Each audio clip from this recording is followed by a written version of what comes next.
Assalamualaikum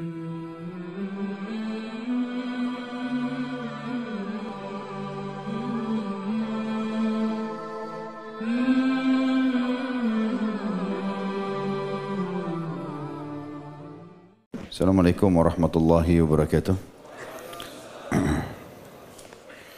Alhamdulillah, wassalatu wassalamu ala rasulillah.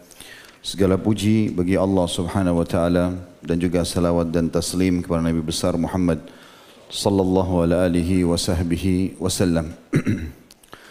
Melanjutkan bahasan kita dosa-dosa besar, semoga Allah selamatkan kita darinya. Setelah pertemuan yang sebelumnya kita membahas dosa besar ke-101, masalah menolak sumpah atas nama Allah, dan sudah panjang lebar kita jelaskan hal-hal yang berhubungan dengan masalah sumpah ini. Begitu juga dengan masalah kafarah atau pembersihannya. Sekarang insya Allah kita akan masuk di dosa besar 102.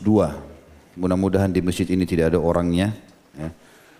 Karena ini adalah bakhil, pelit, kikir. Jadi bisa malam ini dilihat dari majlis sebenarnya. Pada saat kotak amal lewat, didorong ke sebelah saja atau sempat ngisi. Nah, benar nggak? Kalau sudah kotak amal atas nama Allah juga nggak mau diisi, cuma tahu didorong-dorong, berarti bakhil. Baik teman-teman, sebelum membahas masalah bakhil yang merupakan perang yang sangat buruk, bertolak belakang dengan jiwa seorang muslim, ya, harus betul-betul dihapus, dikikir sehabis-habisnya, ya, tidak boleh ada sama sekali. Baik itu pelit terhadap diri sendiri ataupun untuk orang lain. Apalagi kalau itu berhubungan dengan agama Allah subhanahu wa ta'ala. Ya, apalagi kalau dia tahu bahwasanya dia akan memberikan sesuatu di jalan Allah. Lawan daripada bakhil teman-teman sekalian adalah royal, dermawan. Dermawan ini adalah bagian daripada agama. Kita coba dengarkan dulu beberapa pernyataan salaf tentang masalah sedekah yang terhitung puncak dan kepala daripada kedermawanan itu. Umar bin Khattab berkata radhiyallahu anhu, sesungguhnya amal itu saling berbangga-bangga. Lalu sedekah akan berkata di antara amal-amal itu semuanya, saya adalah yang paling baik di antara kalian. Abdul Aziz bin Umair berkata, salat itu akan menyampaikan dirimu setengah perjalanan. Puasa akan menyampaikan dirimu kepada pintu sang Raja Allah.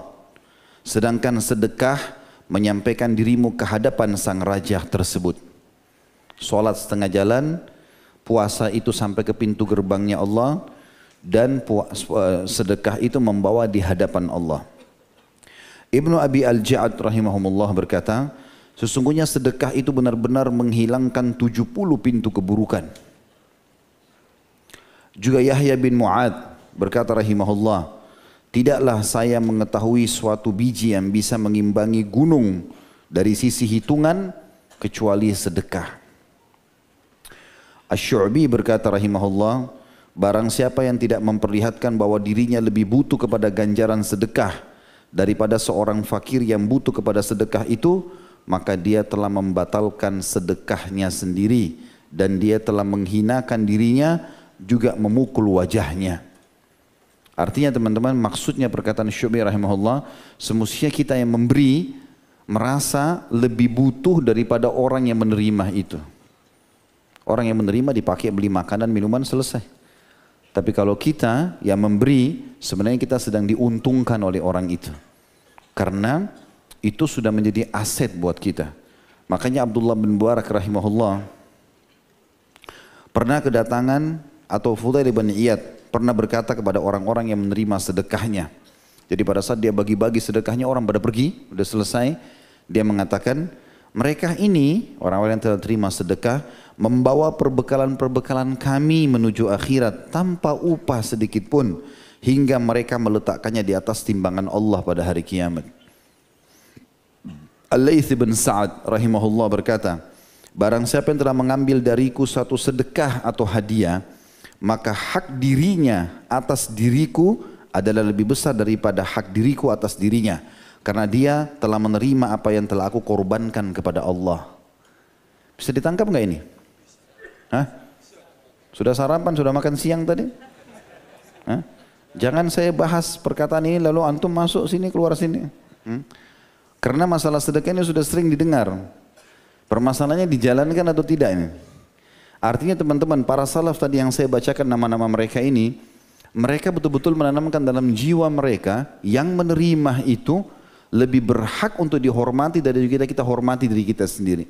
Lebih berhak kita merasa bahwasanya kita lebih butuh kepada dia daripada dia butuh kepada kita. Selama ini kan kita balik ya. Kalau orang minta-minta kita merasa oh dia butuh dengan saya. Kita mau kasih nggak kasih terserah. Kenapa ada keinginan dan langkah untuk menolak orang yang meminta? Karena kita merasa dia yang butuh. Para kaum salaf dibalik. Mereka menanamkan dalam diri mereka setiap orang minta saya yang lebih butuh. Maka saya buru dia untuk memberi. Bisa ditangkap? Benar? Baik. Ya Allah saksikan. Hah? Ya harus. Karena jangan sampai cuma didengar. Abu Hatim berkata, salah satu ulama tabi'in yang masyhur, bakhil itu sebuah pohon di neraka. Bakhil itu sebuah pohon di neraka. Sedangkan ranting-rantingnya ada di dunia. Maka barang siapa yang bergelantungan pada salah satu ranting-rantingnya itu, niscaya ia akan menjerumuskan dirinya ke dalam neraka. Sebagaimana kedermawanan adalah sebuah pohon di surga, di mana ranting-rantingnya berada di dunia. Dan barang siapa yang bergantungan pada salah satu ranting-ranting itu, niscaya ia akan membawanya ke surga. Dan surga itu adalah tempatnya orang-orang dermawan. Ya, jadi dari statement-statement pembukaan tadi ini teman-teman, berarti memang motivasi yang sangat besar dari kaum salaf untuk bersedekah. Dan kamu kikirin tidak ada dalam pikiran mereka. Dan yang luar biasa dari buku yang sedang kita bahas dosa-dosa besar ini, Imam Az-Zahabi masukkan kategori bakhil dalam dosa besar. Jadi ada orang miskin nih minta, antum tolak, tidak ada uzur, bukan karena kita nggak ada duit sama sekali. Cuma kita ya sudah nggak usah kasih lah, karena dia masih mampu, dia masih muda, udah cukup antum emban dosa besar tuh. Jadi bukan cuma sekedar kehilangan pahala sedekahnya, tapi masalahnya kita jadi pelaku dosa besar, butuh taubat nasuha. Nah. Untuk lebih besar motivasinya teman-teman, sedekah itu fungsinya banyak sekali. Di antaranya, dia akan mensucikan jiwa dan harta. Jadi jiwa itu akan bersih dari penyakit hati, ya, karena kita tidak akan menganggap remeh orang lain. Apalagi kalau kita tanamkan seperti tadi. Kita menanamkan bahwasanya orang yang minta, kita ini lebih butuh daripada orang yang minta. Sehingga kita mengejar, mana nih orang miskin nih. Ada orang miskin lewat kita nggak mau luputkan, selalu kita berikan kepada dia. Maka itu akan membersihkan jiwa kita, membersihkan pikiran kita. Dan juga yang luar biasa, dia membersihkan harta itu sendiri. Yang kita keluarkan 10.000 rupiah, mungkin uang kita yang 100 juta bisa jadi bersih dari hal yang syubhat, hal yang haram. Allah berfirman berhubungan dengan masa itu, dalilnya adalah surah At-Taubah. Jadi ini manfaat sedekah pertama ini. Pensucian jiwa dan harta. Jangan ngantuk, jangan mengkhayal. Ya. Konsentrasi. Allah mengatakan dalam surah At-Taubah ayat 103. A'udzu billahi minasyaitonir rajim. Khudz min amwalihim shadaqatan tutahhiruhum wa tuzakkihim biha wa shalli 'alaihim. Inna salataka sakanun lahum wallahu sami'un alim. Yang artinya, ambillah zakat dan sedekah dari sebagian harta mereka yang dengan zakat itu kamu akan membersihkan dan mensucikan mereka, hai Muhammad. Dan berdoalah untuk mereka. Setelah mereka bersedekah tadi, sesungguhnya doamu itu menjadi ketentraman jiwa bagi mereka. Dan Allah maha mendengar lagi maha mengetahui. Kata ulama tafsir, makna tutahhiruhum, membersihkan mereka, maksudnya adalah membersihkan dari dosa-dosa mereka. Sehingga dari kikir dan watuzakihim, dan mensucikan mereka, maksudnya selain daripada membersihkan dosa juga akan membersihkan jiwa dan harta mereka dari yang haram. Sedekah itu sendiri teman-teman, manfaat yang kedua adalah bentuk ketaatan kepada Allah dan Rasulnya alaihi salatu wassalam. Banyak dalil berhubungan dengan masalah itu. Di antaranya ayat Allah Subhanahu wa taala dalam surah Al-Anfal ayat 24. A'udzu billahi minasyaitonir rajim. Ya ayyuhalladzina amanu istajibu lillahi walir rasuli idza da'akum lima yuhyikum wa'lamu annallaha yahulu bainal mar'i wa qalbihi wa annahu ilaihi tuhsyarun. Hai orang-orang beriman, penuhilah seruan Allah dan seruan Rasul. Apabila Rasul menyuruhmu kepada sesuatu yang memberi kehidupan kepadamu, ketahuilah bahwa Allah membatasi antara manusia dan hatinya. Dan ketahuilah kamu akan dikumpulkan. Kata ulama tafsir yang mentaati Allah dan Rasulnya, Allah dan Rasulnya mengatakan keluarkan, dia keluarkan tanpa ragu, maka dia akan dapat itu. Kalau tidak, masuk dalam hidupnya semua keraguan-raguan. Di antaranya adalah ayat Al-Quran yang berhubungan dengan masalah sedekah ini. Dalam surah Ibrahim ayat 31. A'udzu billahi minasyaitonir rajim. Qul li ibadiyalladzina amanu yuqimus salata wa yunfiqu mimma razaqnahum sirran wa alaniyatan min qabli an ya'ta yaumun la bai'un fihi wala khilal. Yang artinya, katakanlah kepada hamba-hambaku yang telah beriman, hendaklah mereka mendirikan solat, menafkahkan sebagian rezeki yang kami berikan kepada mereka secara sembunyi-sembunyi ataupun terang-terangan. Sebelum datang hari kiamat yang pada hari itu tidak ada jual beli dan tidak ada persahabatan. Jadi Allah Subhanahu wa taala menyuruh kita itu. Dan ingat teman-teman, mau lebih banyak rezekinya, maka lebih banyak keluarkan. Memang sudah begitu. Pernah saya bilang kaidah sederhana, kadang-kadang kita ada waktu, ada sesuatu yang mendesak dan kita minta kepada Allah Azza wa Jalla, tolong berikan ya Allah, tolong mudahkan ya Allah, tolong sembuhkan ya Allah. Terus tiba-tiba Allah Subhanahu wa taala menguji kita. Di saat genting kita lagi butuh duit itu, tiba-tiba ada keluarga yang WA, tolong bantu saya, anak saya masuk rumah sakit, tolong begini dan begitu. Kalau kita mau ikutin bisikan syaitan, dia akan mengatakan, ini orang nggak tahu diri nih. Hah? Masa saya lagi butuh kemudian dia minta. Banyaknya manusia tidak sadar itu kalau bisikan syaitan. Iya ya, untuk apa dibantu? Ikut-ikutan. A'udzu billahi minasyaitonir rajim. Justru kalau antum bantu ini, yang di sana lolos. Ini bujang-bujang yang belum nikah-nikah. Sedekah. Nah iya, sedekah. Sedekahnya yang besar-besar. 2.000 ya Allah, jodoh cantik, putih, kaya, tinggi. 2.000. Maharnya perempuan aja enggak mau 2.000. Terus kasih Allah 2.000. Terus mau jodoh tinggi, putih, cantik, kaya, pinter. Bakhil. Nah, gimana bisa? Nggak ketemu itu. Harus begitu. Yang masih sakit, belum sembuh-sembuh, sedekah. Sedekah itu obatnya. Mungkin secara akal manusia nggak ketemu. Kita sakit di badan, kok duit yang dikeluarin? Gitu perintah Allah. Kasih yang di sini, di sana lolos tuh. Coba perhatikan, kalau kita sudah rutin berdoa, kemudian ada masa genting di mana kemudian tiba-tiba ada orang minta bantuan. Kasih, ini di sini kuncinya. Kasih ini, sana lolos. Faham gak ini? Alhamdulillah, ya Allah saksikan. Itu juga dalam surah Al-Baqarah, Allah ingatkan, jangan sampai menyesal. Nanti kalau sudah meninggal menyesal. Ya. Dalam surah Al-Baqarah ayat 254, Allah berfirman, A'udzubillahi minasyaitonirrajim. Ya ayyuhalladzina amanu anfiqu mimma razaqnakum min qabli an ya'ta yawmun la bay'un fihi wala khullatun wala syafa'ah wal kafiruna humudz zalimun. Hai orang beriman, belanjakan di jalan Allah sebagian dari rezeki yang telah kami berikan kepadamu sebelum datang hari. Pada hari itu tidak ada lagi jual beli, tidak ada lagi syafaat, pertolongan, dan orang-orang kafir itu adalah orang-orang yang zalim. Begitu juga dalam firman Allah SWT surah Al-Munafiqun ayat 10. Ini lebih tegas lagi nih. A'udzu billahi minasyaitonir rajim wa anfiqu mimma razaqnakum min qabli an ya'tiya ahadakumul mautu fayaqula rabbi laula akhartani ila ajalin qaribin fa asaddaqa wa akum minas salihin. Belanjakan segera. Maknanya sedekahkan segera sebagian dari apa yang telah kami berikan kepadamu sebelum datang kematian kepada salah seorang di antara kamu.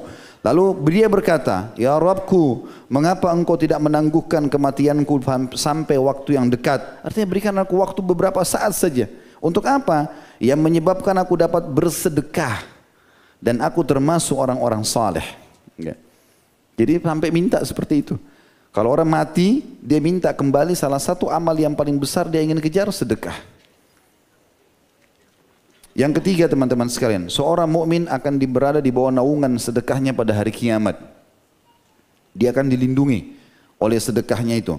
Disebutkan di dalam sebuah hadis yang diriwayatkan oleh Imam Bukhari, Abu Hurairah radhiyallahu anhu berkata, Rasulullah SAW bersabda, "Ya'rakun nasu yawmal qiyamati hatta yadhhaba 'arakuhum fil ardi 70 dhira'an wa yuljimuhum hatta yabluga adhanahum."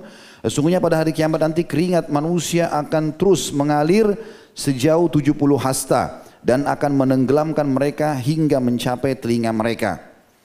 Maka ini Ibnu Hajar berkata rahimahullah dalam menanggapi hadis ini, barang siapa yang memperhatikan kondisi tersebut, niscaya ia akan mengetahui betapa besarnya kegoncangan pada hari itu, di mana neraka mengelilingi tanah padang mahsyar dan matahari didekatkan sekitar 1 mil jaraknya dari kepala manusia, dan bagaimana kondisi panasnya bumi pada saat itu, dan keringat mereka terus keluar mengalir di padang Sahara itu sampai mencapai dalam 70 hasta.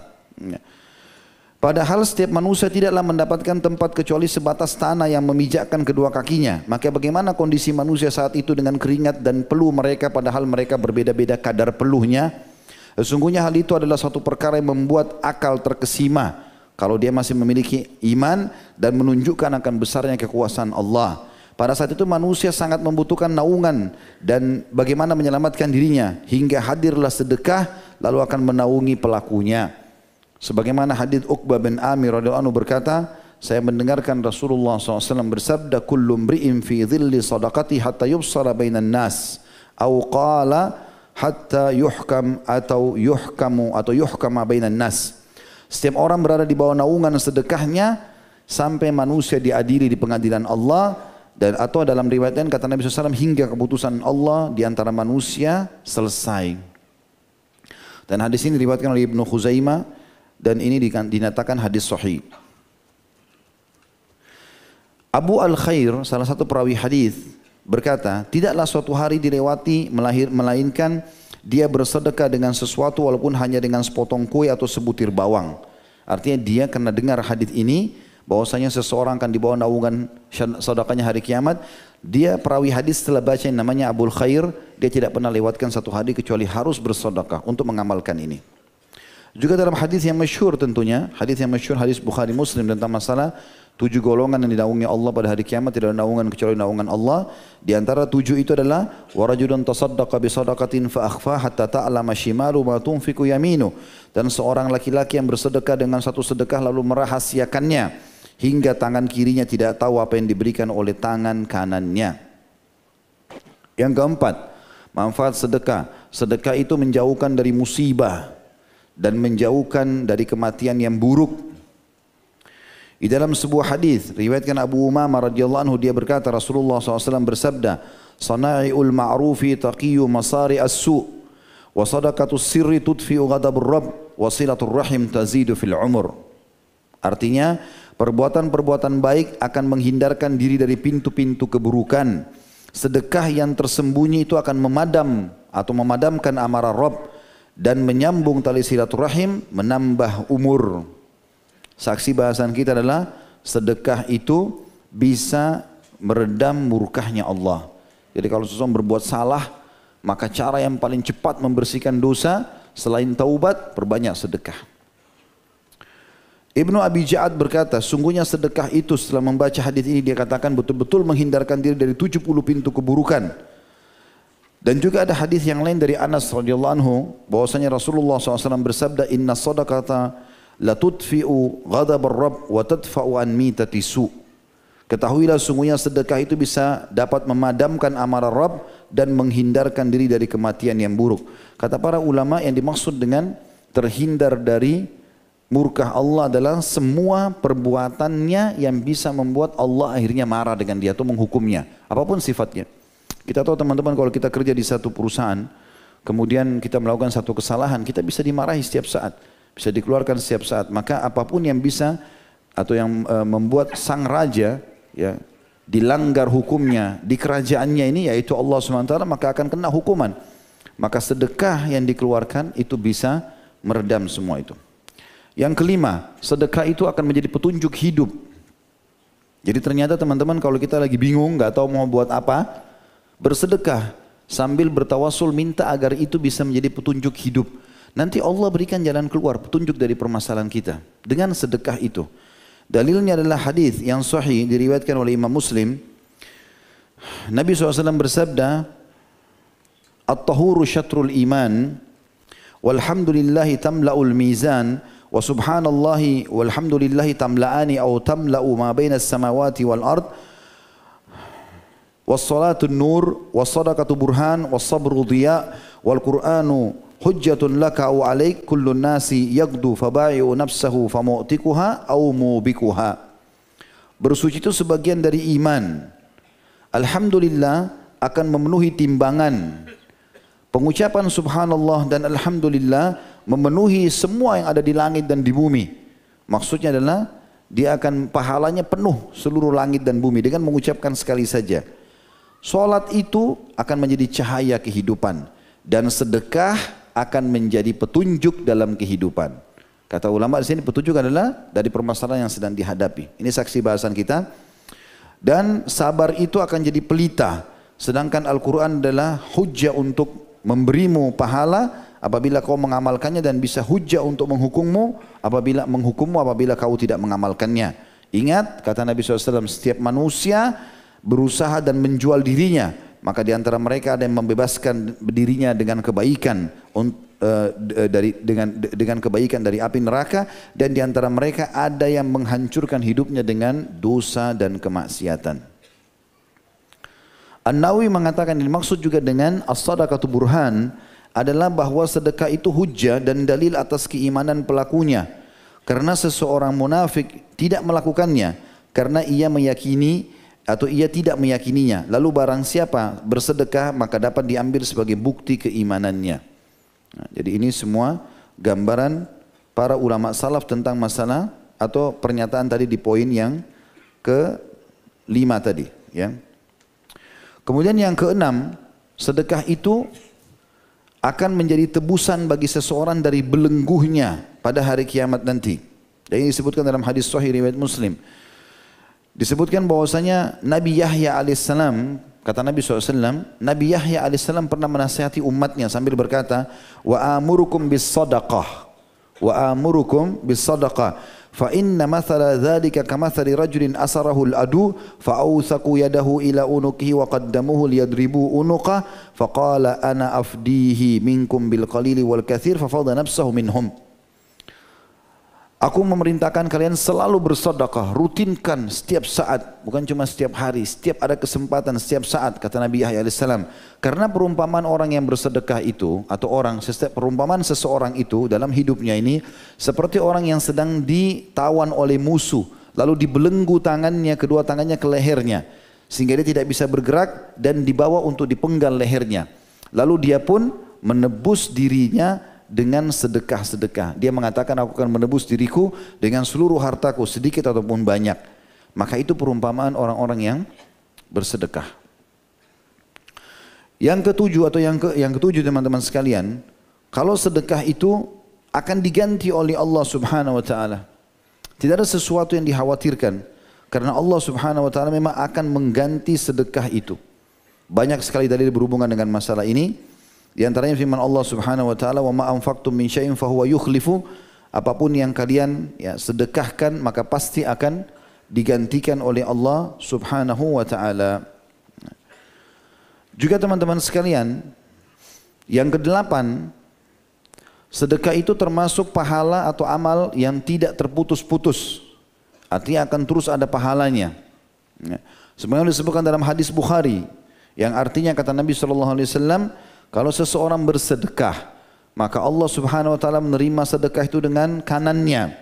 Kemudian menanamkan untuknya di sebelah singgasananya, sehingga nanti dia akan menemukan dalam bentuk pahala yang sangat menumpuk seperti gunung-gunung yang besar.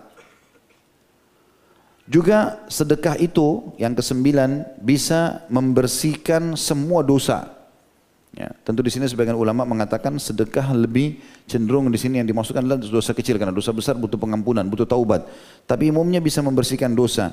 Sebagaimana hadis yang sahih riwayat Imam Muslim atau riwayat Tirmidzi, Mu'adz bin Jabal berkata radhiyallahu anhu, Rasulullah SAW bersabda, "As-sadaqatu tudfi'ul khati'ah kama yudfi'ul ma'un nar." Sedekah itu akan menghapus kesalahan-kesalahan sebagaimana air memadamkan api. Nah, ini hal-hal yang luar biasa. Ya. Bagaimana sedekah itu manfaatnya sangat banyak. Kalau setelah mendengarkan dari dalil ini teman-teman, antum masih saja perhitungan, masih ragu, ini was-was syaitan. Ya. Dan mulai sekarang harus belajar, coba memberikan sesuatu yang besar di jalan Allah. Itu tidak akan pernah mendatangkan kemiskinan. Semua bisikan yang mengatakan kalau sedekah akan mengurangi harta, akan begini dan begitu, itu was-was syaitan. Ya. Maka ini harus hati-hati. Dikatakan bahwasanya Nabi SAW sangat gemar sekali bersedekah. Bahkan salah satu ciri Nabi SAW dalam hadis Muslim, dikatakan oleh Anas bin Malik, "Ma su'ila Rasulullah SAW alal islami syai'in illa a'tah. Walaqad ja'ahu rajulun fa'atahu ganaman bainal jabalaini faraja ila qaumin faqala ya qaum aslimu fa inna Muhammadan yu'ti ata'an la yakhshal faqr." Sesungguhnya Nabi SAW tidak pernah menolak apapun yang diminta oleh seseorang, semuanya diberikan. Ya, sampai-sampai ada seseorang pernah orang kafir datang lalu meminta agar diberikan sedekah kambing, minta seekor kambing dari Nabi SAW setelah perang Hunain. Maka Nabi SAW mengatakan, apa kau lihat di antara dua gunung itu ada lembah berisi sekitar 100 ekor kambing. Kata dia iya. Kata Nabi SAW, ambil semuanya. Semuanya, bukan 1-2 ekor, semuanya ambil. Antum kurban satu saja susah. Perhitungan cari mana yang lebih murah. Oh di sini 2 juta, sana. Untuk Allah bakhil. Bayar, ya kan gitu. Kasih keluar jalan Allah, Allah ganti, kan gitu. Ada yang sampai tidak berkurban gara-gara selisih 100.000, 50.000, ya.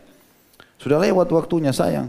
Kalau kita hidup tahun depan, alhamdulillah, kalau meninggal, menyesal kenapa enggak kurban, gitu kan. Contoh saja.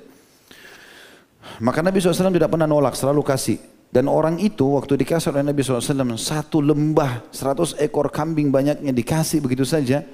Dia sampai dalam buku-buku sejarah dikatakan, buku sirah, orang ini jalan dia mengira akan ditahan oleh sahabat-sahabat Nabi. Ternyata karena sahabat sudah dengar Nabi instruksikan ambil semuanya, semuanya minggir kasih dia jalan. Sampai dia bilang saya pun memegang kambing-kambing tersebut sambil melihat ke kiri kanan. Ini saya ditahan enggak? Karena 100 ekor kambing dikasih enggak dikendal enggak apa ini. Dia bawa ke kaumnya di pintu gerbang sukunya, tinggal di situ dekat lembah Hunain. Dia teriak, wahai kaum, masuk Islam. Muhammad mengajarkan ajaran yang tidak akan pernah kita takut miskin setelahnya. Karena saling bantu, saling memberi. Gitu kan. Juga pernah disebutkan dalam riwayat Muslim, dan ini pernah saya ceritakan teman-teman sekalian. Kalau Aisyah radhiyallahu anha pernah disembelihkan oleh Nabi SAW seekor domba, lalu beliau mengatakan bagi-bagilah, kata Nabi SAW, berikanlah. Lalu Aisyah mengingat kalau Nabi SAW sangat gemar makan paha kambing.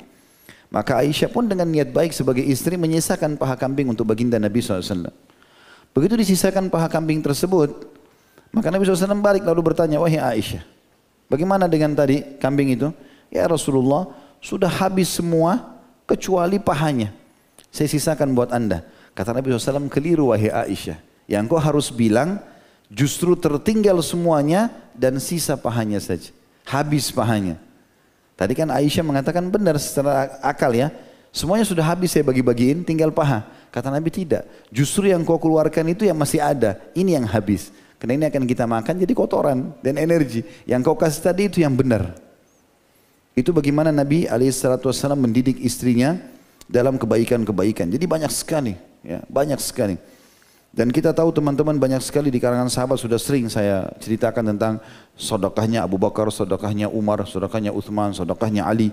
Dan kita kalau melihat sedekah-sedekah mereka, kalau teman-teman review kembali kisah serial sahabat kita, itu sedekahnya kalau dihitung sekarang miliaran. Bukan sedekah uang kecil-kecil. Jadi kalau Uthman bin Affan bersedekah langsung 100 ekor unta. Langsung ya. Di zaman khilafahnya beliau tuh datangkan sekian ratus ekor unta isinya hari ini keju. Semua kuda itu, unta itu isinya keju. Lalu diiklankan untuk seluruh masyarakat Madinah. Wahai penduduk Madinah, ini sedekah kalian hari ini ambillah. Semua rumah makan keju. Besok susu. Ya muslimin ini uang apa sedekah kalian dari susu. Diambil lagi semua. Besoknya gandum. Terus begitu setiap hari. Sehingga masyarakat jadi ya, dapat semua manfaat. Dan dengan itu Utsman bin Affan radhiyallahu anhu terus saja mendapatkan harta. Ya, bagi teman-teman yang belum melihat hotelnya Utsman bin Affan, itu ada di pojok sekali di pinggir jalan. Kalau sekarang ya, Bahkan ditulis besar-besar, ini hotelnya Uthman bin Affan di Madinah. Padahal orangnya sudah mati. Bagaimana bisa beli hotel tuh? Ya. Tapi kuasa Allah SWT, ternyata dia pernah beli kebun, sumur dan kebun, kemudian dia, seperti mana pernah saya ceritakan, masih bermanfaat sampai hari ini, dan kerajaan Saudi ambil hasilnya kemudian diberikan tanah di situ. Dan sebagian ahli Madinah mengatakan tanah yang dibangunkan hotel sekarang Uthman bin Affan itu justru adalah rumah dia dulu radhiyallahu anhu. Kuasa Allah Subhanahu wa taala. Dan banyak sekali contoh berhubungan dengan masalah itu. Di antaranya juga adalah Abu Dahdah radhiyallahu anhu, disebutkan dalam kisah yang cukup unik berhubungan dengan masalah sedekah. Ini diriwayatkan oleh Abu Ya'la dan At-Tabarani, bahwasanya ada seseorang datang kepada Nabi SAW, ya, atau Abu Dahdah mengatakan, ya Rasulullah, apakah Allah meminjam dari kami? Karena ada firman Allah SWT begitu kan, man dalladhi yukridullaha qardan hasanan fayudha'ifu lahu adha'afan katsira. Siapa yang meminjamkan Allah, maka Allah akan balas dengan banyak, kelipatan yang banyak. Maka Abu Dahdah langsung tanya, Rasulullah, Allah pinjam dari kami, apa maknanya ini? Kata Nabi SAW, iya, ya. Kata Nabi SAW, iya benar wahai Abu Dahdah. Lalu dia berkata, perlihatkan tanganmu ya Rasulullah. Nabi SAW keluarkan. Lalu dia mengambil tangan Nabi SAW seraya mengatakan, saya telah memberi pinjaman kepada Allah berupa kebun saya. Dan kebunnya berisi 600 pohon kurma. Ya. Dan ini teman-teman perlu tahu ya, satu pohon kurma itu harganya mahal sekali. Sampai dari zaman dulu sampai sekarang. Bisa mencapai di zaman dulu sekitar 1000 dirham satu pohon. Jadi ini ada 600. 1000 dirham itu sudah puluhan ratusan juta. Ya. Itu dia punya semua langsung disedekahkan sama dia, gitu kan. Maka dia pun setelah itu datang ke kebunnya lalu mengatakan, wahai Ummu Dahdah, ya, keluarlah sekarang dari kebun ini karena aku telah meminjamkannya untuk Allah. Lalu Nabi SAW mengatakan tentang Abu Dahdah ini, kam min azkin radahin li Abi Dahdah fil jannah. Berapa banyak pohon kurma yang Allah siapkan buat Abu Dahdah di surga nanti. Dalam riwayat lain dikatakan, ada seseorang datang kepada orang yang lain, ya. Lalu menawarkan, saya bacakan riwayatnya dari Anas radhiyallahu anhu, beliau berkata, seorang laki-laki datang mengatakan, wahai Rasulullah, sesungguhnya si fulan memiliki pohon kurma, sedang saya berkeinginan membangun kebun di tempatnya, ya. Maka suruhlah dia agar memberikan tempat tersebut untukku sehingga aku dapat membangunnya. Lalu Nabi SAW mengatakan, a'ti iyaha binakhlatin fil jannah.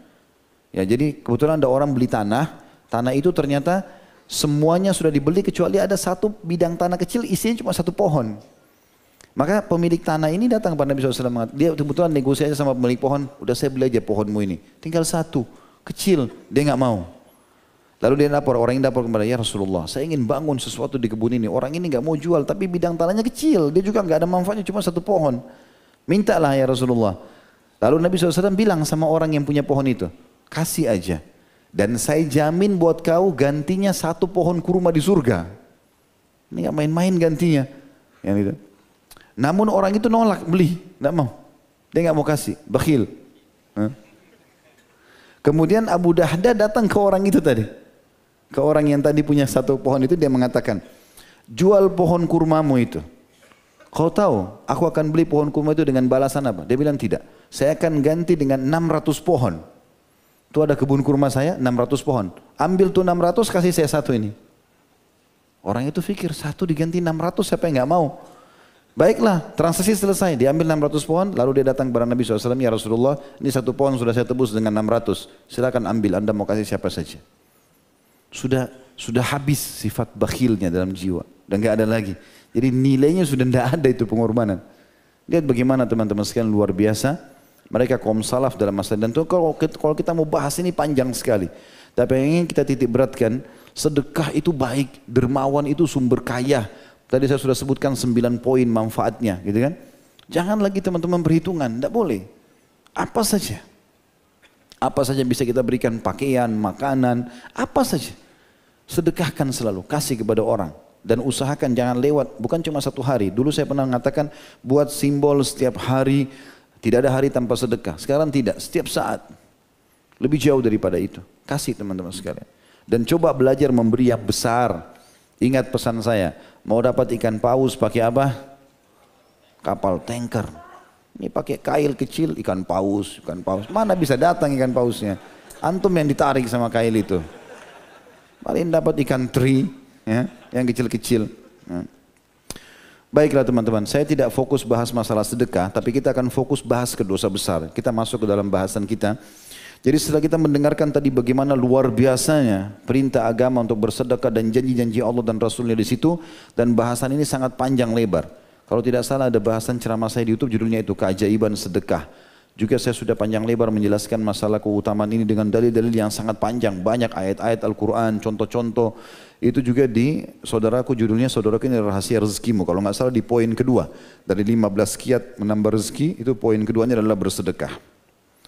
Baik, kita akan masuk teman-teman. Lawan daripada sedekah adalah bakhil, pelit, kikir.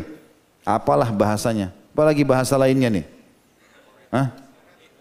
Koret. Medit. Apa lagi? Hah? Bulu. Gasiran.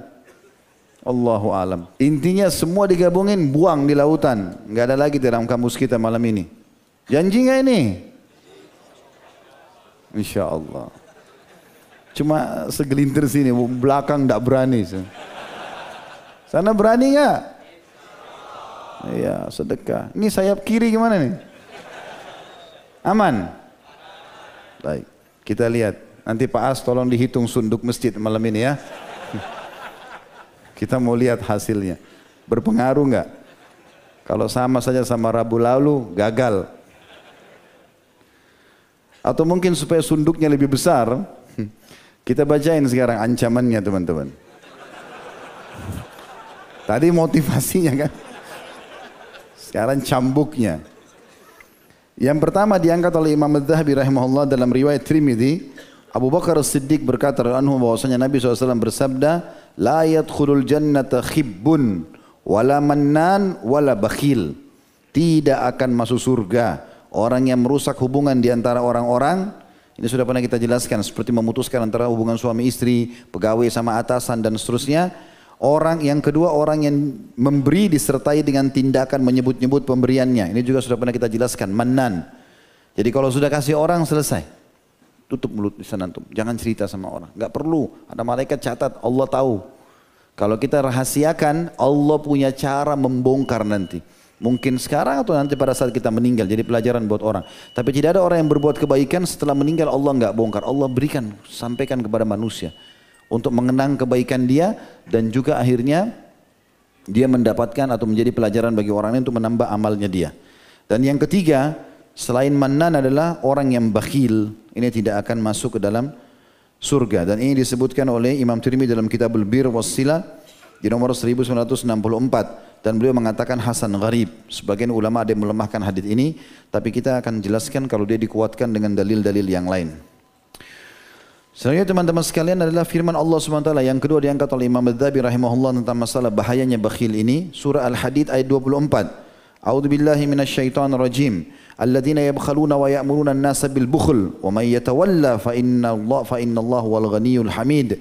Orang-orang yang kikir dan bakhil serta menyuruh manusia untuk berbuat kikir. Ada orang begitu.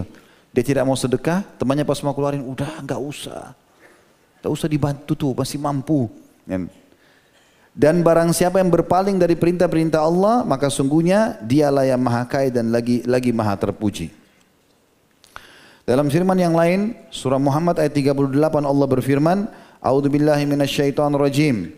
Ya antum haula'i tud'auna litunfiqu fi sabilillahi faminkum man yabkhal wa man yabkhal fa innama yabkhalu ala nafsihi atau an nafsi wallahul ghaniyyu wa antumul fuqara. Al-ayat. Ingatlah, kamu ini adalah orang-orang yang diajak untuk menafkahkan hartamu di jalan Allah.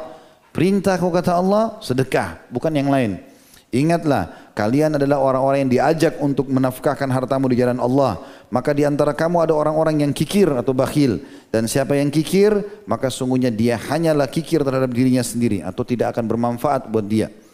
Dan Allah yang maha kaya, sedangkan kamu adalah orang-orang yang miskin dan membutuhkan Allah. Juga dalam surah Al-Lail ayat 8 sampai ayat 11 Allah berfirman, A'udzu billahi minasyaitonir rajim. Wa amma man bakhila wastaghna wa kadzdzaba bil husna fasanuyassiruhu lil usra wa ma yughni anhu maluhu idza taradda. Dan adapun orang-orang yang bakhil dan merasa dirinya cukup serta mendustakan pahala yang terbaik, maksudnya surga. Seakan-akan kalau dia sedekah dia enggak dapat surga, sehingga dia menolak itu. Maka kelak kami akan menyiapkan baginya jalan yang sukar dan hartanya tidak bermanfaat baginya apabila dia telah binasa. Artinya pada saat dia mati pun tidak ada dia bawa. Apa gunanya? Lebih baik dia sedekahkan. Juga Allah berfirman dalam surah Al-Haqqah ayat 28. Ini semua dalil yang diangkat oleh Imam Az-Zahabi rahimahullah. A'udzu billahi minasyaitonir rajim. Ma agna anni maliyah.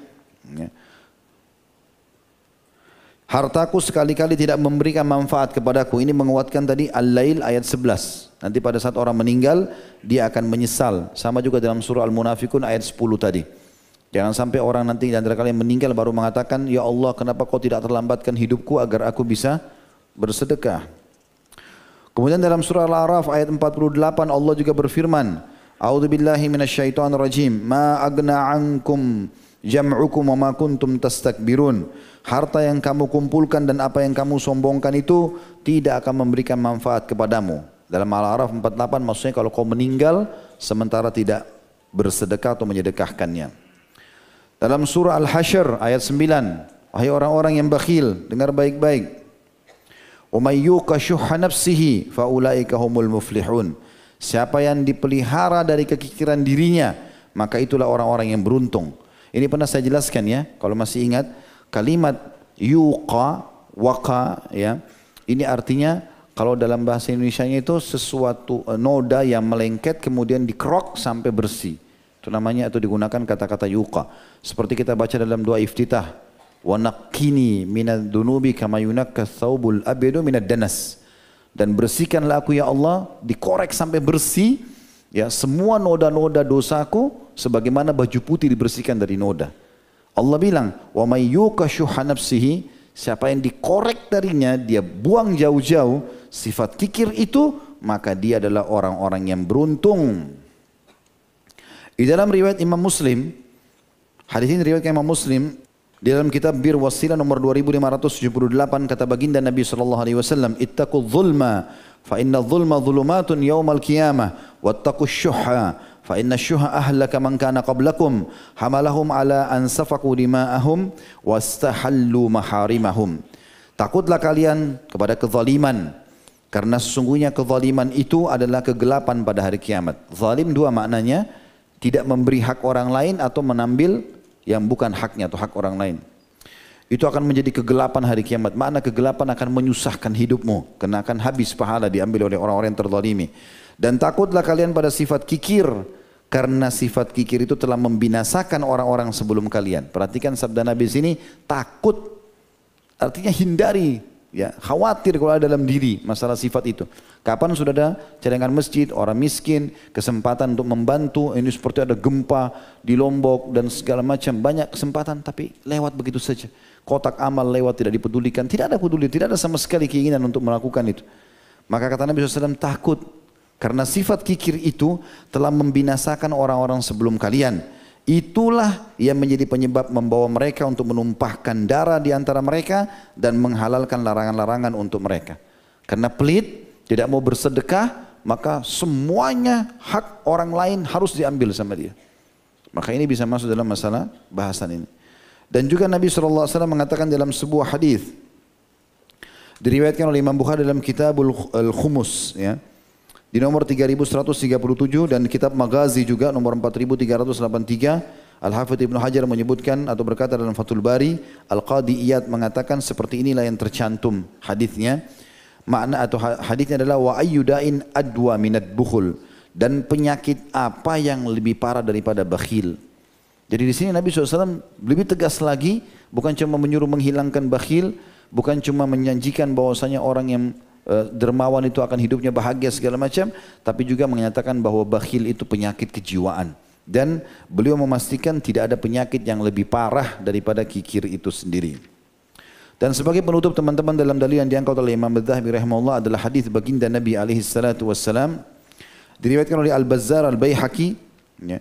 Dan disebutkan juga dalam Sahih At-Targhib wa Tarhib di jilid 1 halaman 286. Kata Nabi SAW, "Thalathun muhlikat, syuhum muta' wa hawa muttaba' wa i'dha bi kulli dhi ra'in bi ra'yihi." 3 perkara yang membinasakan seseorang: pelit yang ditaati, hawa nafsu yang diikuti, dan rasa kagum seseorang dengan pendapatnya sendiri. Artinya tidak mau menerima pendapat orang lain sehingga merasa benar sendiri. Tapi saksi bahasan kita adalah pelit yang ditaati. Ya, sehingga itu menjadi kehancuran dan kebinasaan bagi seseorang. Allahu alam. Ini bahasan kita, insyaallah kita kembangkan nanti dengan pertanyaan, dan kita akan bahas juga di pertemuan akan datang dosa besar yang ketiga, masalah penyebar gosip. Nah. Subhanakallahumma bihamdika asyhadu an la ilaha illa anta astaghfiruka wa atubu ilaik. Wassalamualaikum warahmatullahi wabarakatuh.